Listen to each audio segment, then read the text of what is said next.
Good morning, everybody. Sorry about that. Two things.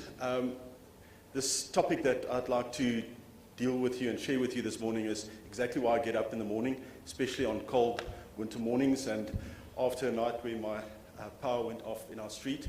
So, in any case, and secondly, I'm a bit of a pacer. So, if I grip this very tightly, it's just to keep me on this podium. In any case.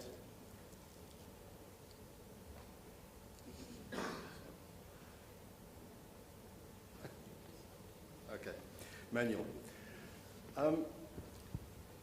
Essentially, the broad arena that I'd like to cover with you this morning deals with all cross-border or areas where we believe that there are difficulties for the average practitioner and average person who deals with employees or clients that move cross-border, and it's one of those areas where there's a rapid increase in changes, especially in the practices around South Africa. I would venture to say that most of yourselves would not complete your careers without, at some point, dealing with a cross-border situation. The normal way to deal with these things are to deal with residency, source, and we've gone through that. I've just decided this morning to change it around and start with employees tax, because that is typically where we get some of the questions, and interestingly enough, all of these things dovetail quite closely within the whole question of, do you withhold pay as you earn? Don't you? Why don't you? Or under which circumstances would you actually even consider withholding pay as you earn or not? But in order to make sure that we do cover all of the relevant aspects, I will be dealing with tax residency, a few thoughts on it. The whole question of source. It's one of those areas where we've started our training on, source. It seems fair enough, it seems quite easy.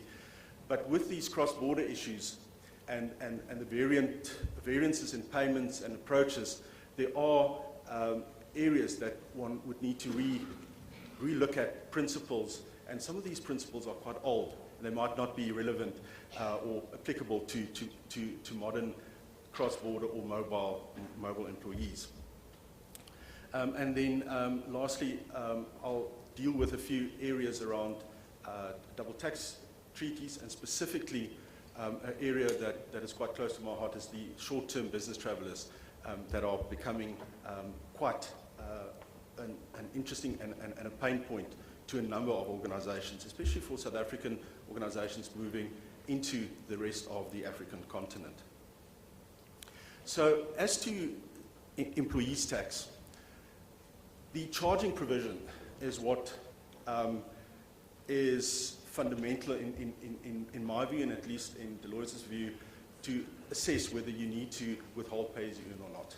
Any other arguments that you might be confronted with by SARS or not, and I think over time we've managed to convince them of our approach, is it needs to feed back into this. Do you have an employer? Do you have remuneration? And do you have an employee? If you've got those three, there's a South African withholding obligation.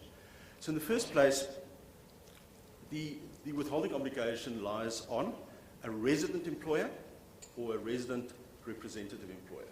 If you don't have that, you don't have a withholding obligation. It is as simple as that. So what is a representative employer?